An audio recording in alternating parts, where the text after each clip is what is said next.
Le président du Conseil supérieur de la liberté de communication, Philippe Onvo, a été reçu en audience vendredi 30 avril par le président du Conseil départemental et municipal, député maire de la ville de Pointe-Noire, Jean-François Candou.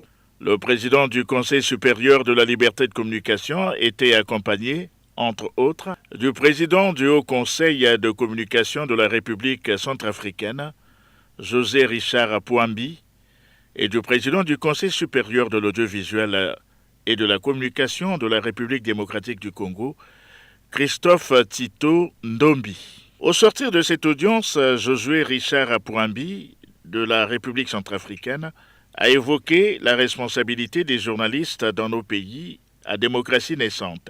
Ce n'est pas parce que nous sommes une démocratie naissante que nous devons ne pas faire montre de l'observation de cette journée de la liberté de presse. La liberté de presse, pour nous, journalistes, elle est très importante. On ne peut pas empêcher les journalistes d'exercer pleinement la liberté de presse. Et d'ailleurs, c'est pour cette raison que les autorités de régulation des médias sont les garants de la protection de la liberté de presse.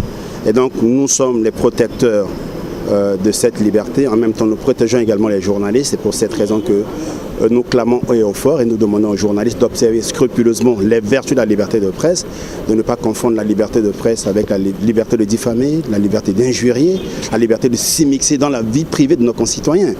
La liberté de presse a des limites. On retiendra que le président du Conseil supérieur de la liberté de communication et les membres de sa délégation sont venus présenter leur civilité au maire central, tout en formulant le souhait de le voir prendre part le 3 mai prochain à la célébration de la 30e journée internationale de la liberté de la presse.